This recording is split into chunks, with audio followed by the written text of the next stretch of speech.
Assalamualaikum warahmatullahi wabarakatuh. Pemirsa TV Mo, apa kabarnya hari ini? Semoga selalu dalam lindungan Allah Subhanahu wa taala. Senang sekali saya Reni Rizky kembali hadir menemani Anda dalam program podcast TV Show TV Muhammadiyah.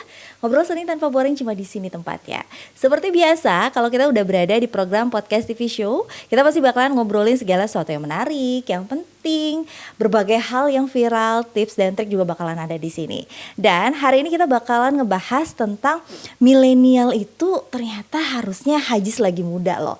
Kenapa bahasan itu penting? Karena kayak selama ini mungkin anak-anak milenial masih belum berpikir kalau haji tuh nanti aja deh, nunggu udah tua. Padahal nggak kayak gitu semestinya. Dan hari ini tentunya saya nggak sendiri, saya sudah bersama dengan narasumber saya. Sudah ada Pak Ustadz Rizky. Assalamualaikum. Waalaikumsalam. Gimana kabarnya Pak Ustadz? Alhamdulillah sehat. Alhamdulillah. Jadi Pak Ustadz ini jauh-jauh dari Bogor, langsung saya undang ke sini. Nah, beliau ini walaupun Pak Ustadz gitu, tapi jangan salah, umurnya masih 31 tahun dan beliau adalah CEO dari Muslim Center. Nah, ini dia, berarti anak-anak milenial harus juga mencontoh gitu. Wah, ternyata masih muda itu bisa menjadi sesuatu loh gitu. Nah, sebelum kita ngebahas panjang lebar lagi tentang anak milenial juga perlu berhaji selagi muda, saya mau ngasih lihat dulu tentang tayangan betapa nikmatnya berhaji. Ini dia tayangannya.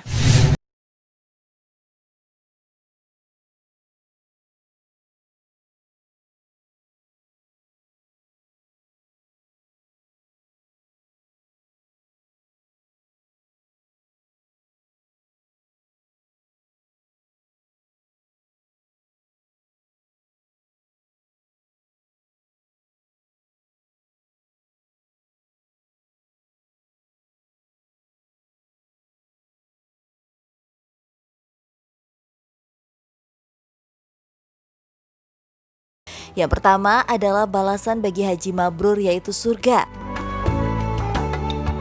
Ibadah haji seseorang bisa dikatakan sah secara syara, akan tetapi belum tentu diterima oleh Allah Subhanahu wa taala dan tergolong ke dalam haji yang mabrur. Sedangkan pahala surga itu dijanjikan Allah kepada haji mabrur. Rasulullah SAW bersabda, "Hai semua orang, Allah telah mewajibkan atasmu untuk haji, maka berhajilah kalian. Siapa yang berhaji karena Allah, lalu tidak berkata atau berbuat keji dan fasik, ia akan keluar dari semua dosa-dosanya bagaikan pada saat ia dilahirkan oleh ibunya. Dan melakukan ibadah umroh hingga umroh tahun depan menjadi penebus dosa yang terjadi di antara kedua umroh itu. Sungguh, haji yang mabrur tidak ada balasannya kecuali surga." Hadis riwayat Bukhari dan Muslim.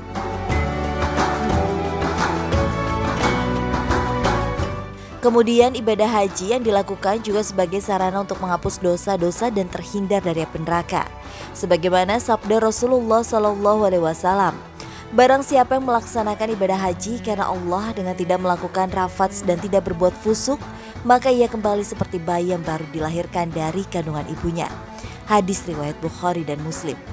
Setelah dosa-dosa diampuni, maka kita akan terhindar dari panasnya api neraka. Sebagaimana sabda Rasulullah SAW, "Tiada suatu hari pun yang di situ Allah membebaskan hambanya dari neraka lebih banyak dari hari Arafah." Hadis riwayat Muslim. Selain itu, sebagaimana perintah Allah Subhanahu wa taala, ibadah haji adalah wajib terutama bagi mereka yang mampu. Indikator mampu di sini salah satunya adalah mampu secara finansial. Maka harta yang telah dikeluarkan oleh seseorang untuk membiayai perjalanannya ke tanah suci guna menjalankan ibadah haji akan digantikan oleh Allah Subhanahu wa taala dengan pahala yang berlipat. Sebagaimana sabda Rasulullah SAW, "Pembiayaan dalam perjalanan haji bagaikan pembiayaan di jalan Allah 1 dirham dengan diganjar dengan 7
Itu dia, kalau udah nonton liputan tadi saya yakin nih nggak cuma saya rasanya, aduh kapan ya bisa ke Tanah Suci. Saya yakin nih pemirsa TVmu yang sedang menyaksikan juga rasanya pasti rindu banget sama Tanah Suci. Nah masalahnya banyak nih orang-orang yang berpikir terutama anak-anak muda kalau nanti aja kalau pergi haji pas saya umurnya udah 50 tahun ke atas gitu. Padahal sebenarnya nggak kayak gitu. Nah ini seperti bahasan kita hari ini, saya mau langsung tanya sama Pak Ustadz. Baik. Pak Ustadz, sebenarnya kalau dari segi kacamata Islam sendiri gitu, kapan sih seseorang itu harus beribadah? Beribadah ya. Baik, bismillahirrahmanirrahim. Assalamualaikum warahmatullahi wabarakatuh. Sahabat TV Muhammadiyah dimanapun berada. Jadi kita bicara tentang ibadah ya. Sebagaimana firman Allah Subhanahu wa taala, "Wa ma khalaqtul jinna wal insa illa liya'budun." Jadi tidaklah aku ciptakan jin dan manusia, tiada lain adalah untuk menyembah kepadaku. Artinya apa? Kepada Allah Subhanahu wa taala.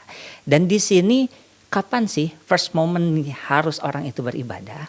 Yang pertama adalah satu ketika mukallaf. Jadi bukan imtiaz membedakan antara mana benar atau salah, tetapi ketika mukallaf. Jadi yang mukallaf itu ketika akil balik. Nah, jadi bicara tentang kapan sih seseorang itu dibebani untuk beribadah, itu yang pertama adalah kita mukallaf.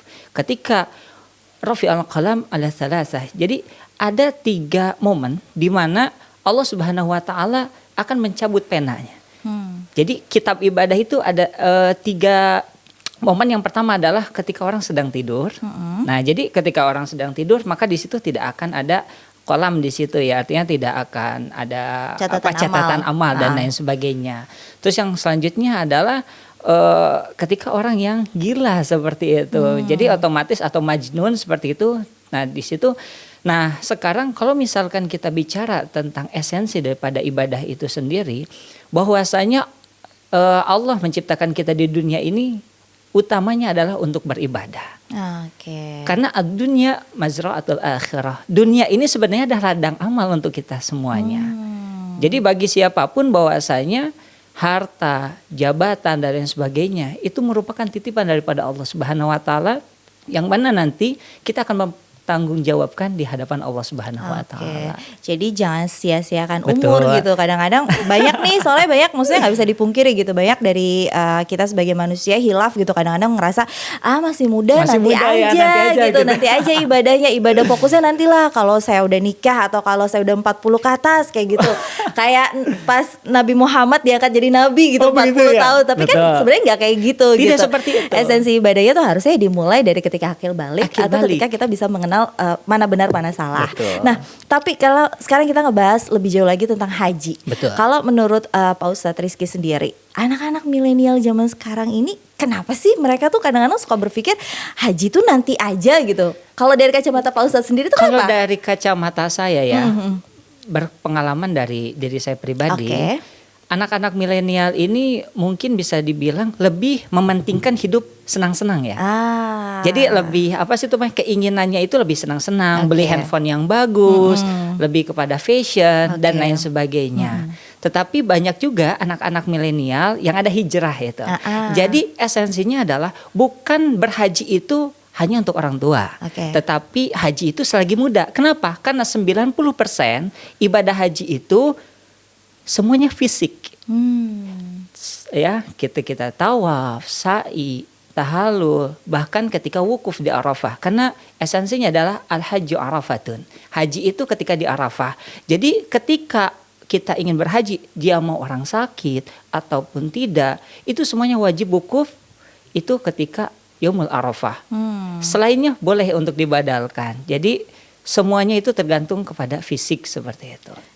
Jadi kalau saya bisa memberikan ini kepada anak milenial, ayo kita berhaji selagi muda. Karena kan kita tidak akan tahu yang namanya umur, betul ya. Itu dia. Nah itu, jadi kalau misalkan kita hanya bicara anak muda sekarang, anak muda itu harus bisa berprestasi, harus bisa lifestyle-nya. Nah jadi haji itu adalah hijrah juga sebenarnya. Sekarang kan anak-anak milenial nih lagi booming sekali yang masalah hijrah. Nah jadi sebenarnya haji itu hijrah juga. Bagaimana lifestyle kita ini bisa kepada lifestyle yang lebih islami seperti itu.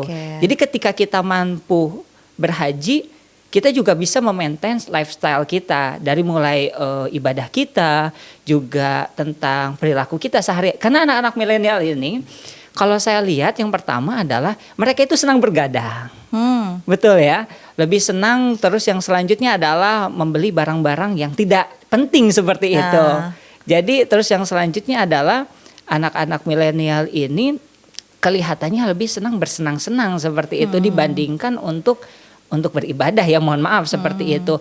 Jadi sebenarnya ibadah haji itu merupakan ibadah yang pahalanya sangat luar biasa. Besar sekali Mbak Reni. Kenapa? Karena kata Rasul seperti itu, seorang yang bisa berhaji itu maka pahalanya adalah surganya Allah Subhanahu wa taala.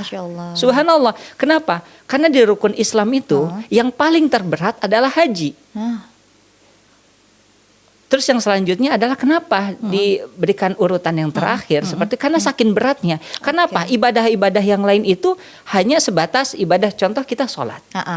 Sholat 5 waktu. Bayangkan anak-anak milenial sholat saja mungkin mohon maaf ya, mungkin akan terasa berat ketika mereka bicara, saya mah nanti aja seperti itu. Nah, tapi karena dia tidak menginikan kewajiban. Karena wajib itu mayusabu ala filihi wa yu'aqabu ala tarkihi. Jadi ilmu fikihnya seperti itu.